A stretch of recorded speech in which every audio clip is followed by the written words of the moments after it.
Hello there, you beautiful people. My name is Willow, and welcome back to Supreme Commander of Forged Alliance Forever, where today we're going to be casting a game, or the semifinals of an internal tourney played with the 2v2 Shared Armies mod. It's a 2v2 tourney. Players have control of everything. It's 2 players per each team. They can control every unit on screen that's on their team. I'm not doing a great job of explaining it, but I'm about to go ahead and introduce our players. Before that, if you would like to support the channel, please go ahead and subscribe. And yeah, that's about it. Let's go ahead and get into introducing our players. Team 1 up here at the top, Team 2 down here at the bottom. We have Rowie, the teal Cybran. And his ally, who's controlling pretty much everything that Rowie can control, is named Plasma Wolf, and he is a UEF. Then over to the other side, we have a blue Seraphim by the name of Pico, and a blue UEF by the name of Enabling Barley. And yeah, them's our players. As I understand it, this is a semifinals game. I'm going to be casting both semifinals and the finals themselves. But this is a semifinals game from a 2v2 tourney held on Brink's Discord. And yeah, so the way 2v2 or the way Shared Armies works is, as I said, you have control of everything. Both players can control. Like right now, Plasma Wolf could be giving engineers commands from this factory out from Rowie. It's pretty simple. It's kind of like if you play StarCraft, it's kind of like Archon mode. And yeah. So that's what we're looking at. We do, of course, have Seraphim UEF versus Cybran UEF, so that'll be interesting. I'm going to go ahead and speed up the early game. These players, of course, going to take a little bit. It is on Phenom. Spartiate? I don't know how to say the second word.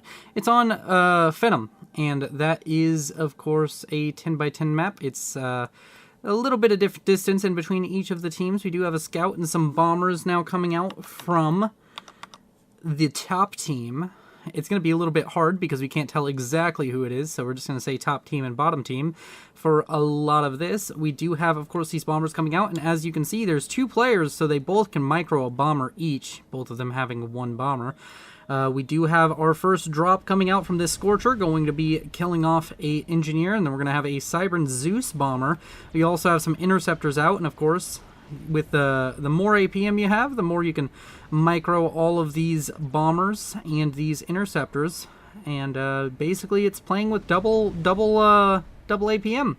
So yeah, there we go. That is going to be a couple of engineers killed for a couple of bombers. Not super efficient, but does cause some annoyance for the bottom team over here. The game quality isn't great. We do have some low-rated players. We do have, of course, Enabling Barley, a 100-rated player. I'm not sure exactly how much that's going to come into play. And then we have Rowie sitting at 1,100. And we have Plasma Wolf sitting at 1,700 and Pico at 1,700. So, yeah. We do see a little bit of an incursion out from the bottom team towards this expansion area for the top team. We do see some strikers over here, but they are outnumbered, so we're going to have to be keeping an eye on that. We have a run-by also up here by the bottom team, going to be heading towards, I would say Team Blue and Team Cyan, but that's, yeah, it might get a little bit confusing. You know what, we'll try it. Team Blue is going to be coming up here, going to be trying to get in behind and stop any kind of expansion to these mexes, and possibly going to come in, deal some damage to this factory and mech setup over here. 2 snoops and 2 strikers. Always a pretty decent force. We do have a bomber coming out from Team Cyan to try and deal with this. It does look like the bomber is targeted onto a snoop. Not quite the most efficient play there. We do have an engineer over here going to be going down. It is an idle engineer, so you know, that is what it is. And yeah, over here on the eastern flank, we have the UEF comm coming out over here to build up some mexes and an expansion out for Team Blue. Having two comms at your disposal, always a nice situation. Also, the economies, of course, being shared. Checking on the economies for Team Cyan, we have 3,440 reclaim and 56 mass a second versus 60 mass a second and 2,600 reclaim. So a little bit better reclaim for Team Cyan. Team Blue not quite on the same level as far as reclaim is considered. It does look like Team Blue has managed to do a much better job of expanding. They've managed to gain a little bit more territory compared to Team Cyan.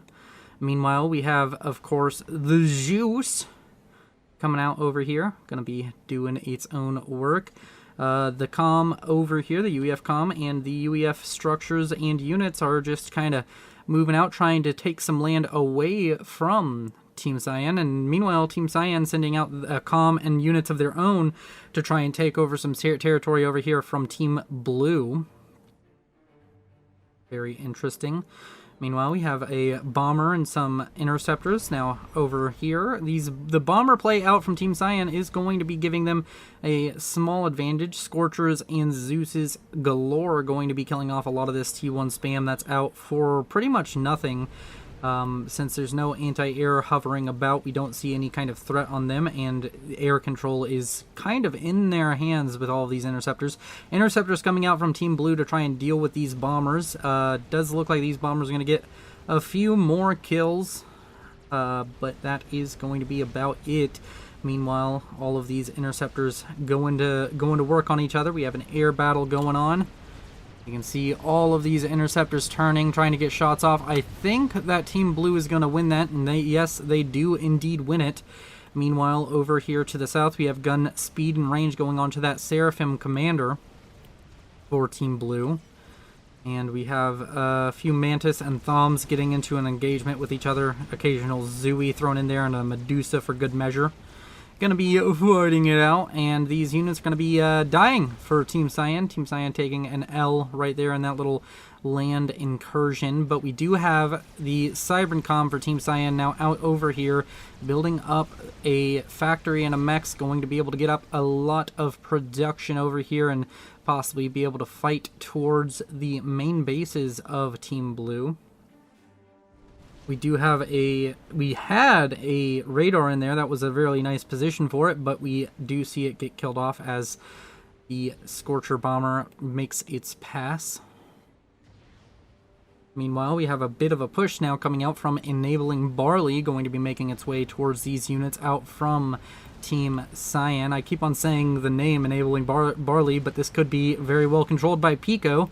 As I said, it's a bit complicated, but we'll work through it. Meanwhile, we do see, of course, the UEF comm for Team Cyan going to be moving down towards this spam. It does indeed have a gun upgrade, so that is very powerful. Don't see any upgrades onto the comm of Rowie just yet, or the Siren comm of Team Cyan. Going to be making mistakes left and right. The gun speed and range has finished on the Seraphim comm and is going to be taking away this expansion that was tried for Team Cyan. Meanwhile, the expansion out from Team Blue has managed to make itself a little bit more secure. T2 on the way on that UEF comm. We do see a overcharge now coming out from that UEF comm from Team Cyan, going to be pushing in towards these strikers. T2 canceled for the UEF comm out for Team Blue, going to be moving that comm a little bit further away. You do have to lose both comms, from the way I understand it, to lose the match. So these players are basically playing with 2 lives enabled, which is interesting. Meanwhile, we do, of course, see that the ACU, the Seraphim ACU out over here, going to be picking up a good number of kills, sitting at 15 and 1 veterancy and rising. Meanwhile, on the other side, we do see this going on. Let's go ahead and check on the reclaim numbers. We can see 10,000 for Team Cyan and 9.4 thousand for Team Blue. And we can... Wow, that is a lot of damage being poured into that Seraphim comm, going to be taken down to the yellow. We are seeing a bunch of Thoms over here coming forward, going to be able to help with this a little bit of an incursion.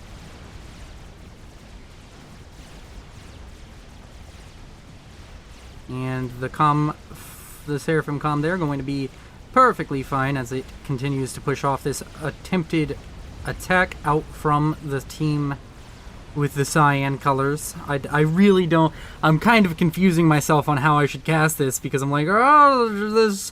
You can't tell who's doing whatever. It's very confusing. But, you know, it is what it is. We do see a lot of spam now coming out from Team Blue. And all of these factories and all of this spam is now starting to encroach on the territory of Team Cyan. A bit of a push out from Team Blue, going to be stopping expansion for Team Cyan. Down here we have a continued push out from that Seraphim comm, and those Thoms going to be making their way up towards the factories up here if they are unimpeded. Meanwhile, we do have T2 out for both sides. We're seeing some Mongoose enter the field and some Ilshivas Mongoose on both sides showing up. I'd like to see some possible Ilshiva play. Do we have any look of the Seraphim Tech 2 coming along? No, we really don't see any Seraphim T2 HQ upgrades as of the moment. Meanwhile, the Seraphim comm over here going to be getting shot at by that Scorcher and then shot down promptly where it will fall and do a tiny bit of damage to a tank. Get that extra tiny bit of efficiency out of my bombers. I drop them right on the enemy tanks when they die. Meanwhile, Mongoose on Mongoose action. It does look like the Cyan Mongoose are coming out on top as far as that is concerned. But a lot of territory now held by Team Blue. Team Blue in a very firm and ahead position. They are going to be gaining a lot more mass per second with all of these extra mass extractors, and all of this territory is going to convert into more units on the front door for Team Cyan. We do have a bunch of Mongoose built up for Team Cyan, so maybe they can make some inroads towards removing all of the threat that is befalling them currently. But we would like to see some aggression out from Team Cyan. It's not a tenable situation to be so far down on map control, and we do see that. We see a big push out from the Mongoose and Strikers over here, going to be able to shut down this early expansion that came out from Team Blue. Meanwhile, down here we can have a bit of an engagement. Very awkward for Team Blue, stuck between Mongoose and a Cybran army. Going to be difficult to come out of this situation, but it does look like it's going to be linking up these two armies, and they will be safe for a little bit. Meanwhile, over here we still see these Mongoose going to work, having themselves a good old time, doing their own thing. Woohoo! The Seraphim the two UEF comms, I don't know why I said Seraphim, the two UEF comms within spitting distance of each other, just standing there near each other very menacingly. Yet again, I love to point it out now, you can see there's like a little wolf design on the back of the ACU for the UEF, and of course he moves the second I want to point it out, but yeah. Over here we can see a bunch of Mantis getting murdered.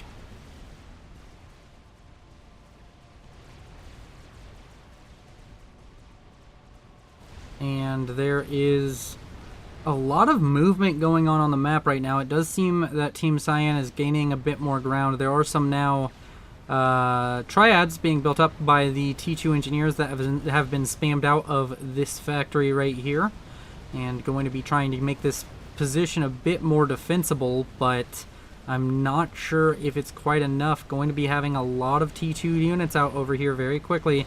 The triads, while powerful, can't quite deal with just exceptional numbers. We do have a parashield coming out, which is going to make those triads a lot harder to kill as long as it's well microed. No! Cover up your engineers! Cover! Save your engineers! The Sparkies! Not the Sparkies! No! He will be remembered as the Sparky that failed, or that was failed by the parashield. Poor little parashield never had a chance in life. Or poor little triad. The parashield's also about to die, so I mean that's That's kind of true for both of them. We also have mobile missile launchers now out, going to be able to start killing off these these triads. There's a big push now coming out from the Cyan team, going to be able to get inroads towards Team Blue's current position over here on the western flank. And yeah, we can just see those Gatling bots go burr. All right, yeah, that's gonna be a bunch of dead Zooies, a whole bunch of dead Zooies. Tell them that we never cared for their kind and that they can get the hell out. We have a bunch of units kind of conglomerating up here, but not a consolidated push yet from Team Cyan to take over this position. We do have the gun damage and range upgrade. It's been upgraded for a little while, but I don't think I mentioned it earlier. It is on the UEF comm, going to be pushing up, getting a kill onto a factory, and now killing off some T1 spam. The Seracom with the gun upgrade has been very, very effective. We do have a T2 radar now out, and a bunch of Cerberus have been spammed up over here. 1, 2, 3, 4, 5, 6, 7 Cerberus is what I'm counting really quick, and then there's even more back near the production facilities out for the Cybran of Team Cyan. Meanwhile, Mongoose dying to Mongoose, brother on brother. Death, conflict, despair, war, destruction, sadness, words are good. Words are the best thing to use for describing things. I know words. Do you know words? I know words. Words are wordy. Meanwhile, we have Seraphim come perfectly safe. I don't know why I'm bringing it up. There's a Seraphim comm here. It's this robot. It's the big robot with the creepy face on the front of it. Just look at that creepy face with its eye slits and strange smile-looking thing on it. I don't know why I'm zooming in so close on the comms today. It feels right. It feels good. It feels like what I'm supposed to be doing. Meanwhile, we do have some Ilshivas now on the field. I love me an Ilshi. Mongoose also really cool. Don't know if I like Mongoose or Ilshis more. Mongoose, of course, got that Battletech look to him. And, of course, I do love me some Battletech.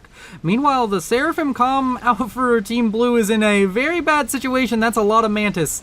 There's a lot of Mantis, some Strikers, a Cerberus turret. This might be the first comm ejection. As I said, not super pivotal to keep both comms alive, but it does kind of hurt to lose one. And it 5,000 HP. Are we going to get another focus onto the comm? 4,000, 3,000. Still falling. Still a ton of Mantis to be pouring damage. A Zeus dropping by to drop its payload on the comm. 1,500. It's getting close. It's getting really close. We do still have a bunch of Mantis on top of this comm. 1,900. Oh, no. You're not going to be able to do it. We do have the Zeus bomber still out here. 700 HP left on that comm. We do still have a few Mantis over here. You need to target them onto the comm right now. Target fire. No. The Seraphim comm survives as it gets another rank of veterancy. Back up to 6,000 HP. And that mispositioned comm was not quite punished out for Team Blue. We do have T3 tech on the field and a Percival making its way to the front lines. I don't really agree with the choice to go for Percivals over Titans right now. Your opponents do not have T3 land from everything you know. Maybe you've seen this, but I think a Titan would serve you a little bit better with how much T1 and T2 is on the field.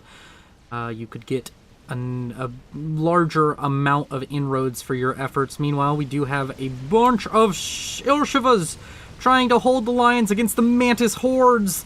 And the Mantis hordes just keep on coming forward, and they do not allow you to get any kind of reprieve as stealth is upgraded on that Cybran comm in the background. And the Seraphim comm continues to push units into their graves very early using that giant cannon. What's the name of the Seraphim comm's gun. What is your gun called? It's right here. Basic overcharge. Bop bop. Where is it? It's a Chronotron Cannon, which is interesting. Chronotron. Let me show you my Chronotron, baby. It's powerful, I promise. Dude, doesn't that look like it would be like a tiny cliff? But no, instead it's just perfectly flat, but painted to look like a tiny cliff, which is interesting. So much you can do with the coloring tools on maps. You have a very straight line right there. That looks a little funky. There's also things you can do to make things look really funky. Meanwhile, we have mantis. We have mongoose still out over here doing their Gatling gun rocket thing. Maybe I should make a mongoose in my BattleTech playthrough. Maybe I should try that. I don't even know how I would do that, but I'm now gonna look into it.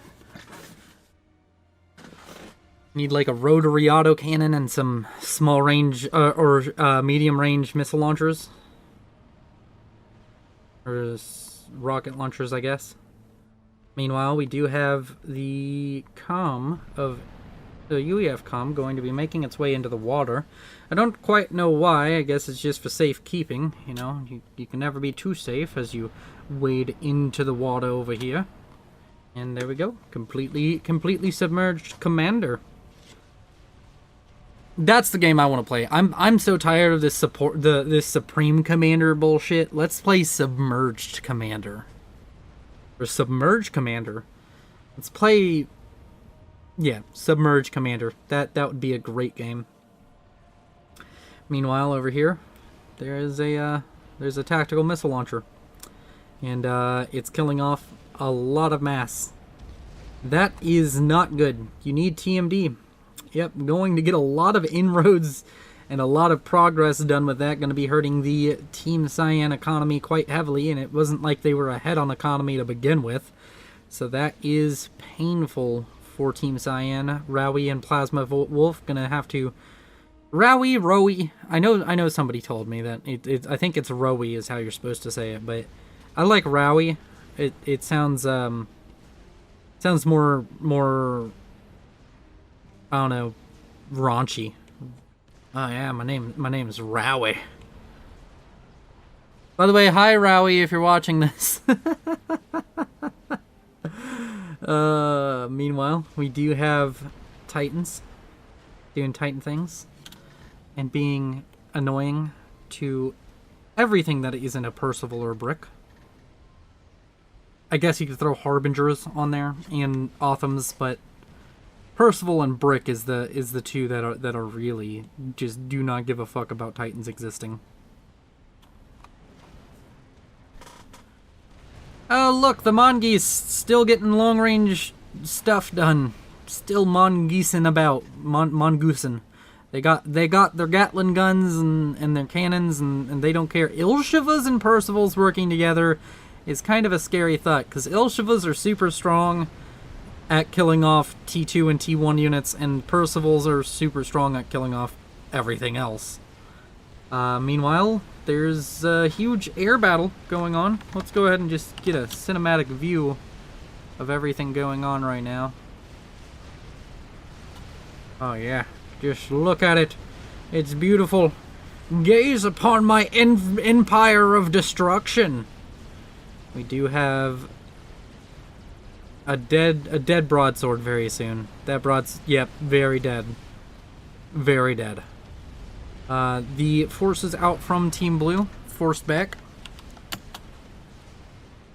And a large push out from Team Blue into Team Cyan's territory, going to be losing a not insignificant amount of T1 spam our Team Cyan as they try and push out against the ever-growing tide of T2 and T3 units that assail them.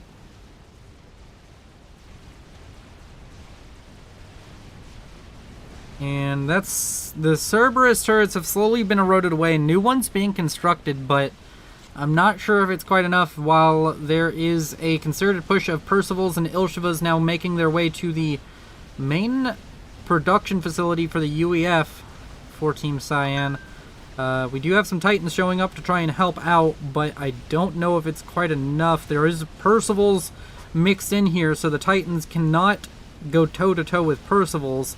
They can deal with the Ilshivas and the Zooey spam. T3 power at risk, which would be a little bit painful for Team Cyan, as they can only afford to lose one of those two T3 pigeons, and even then, that'd be cutting it close.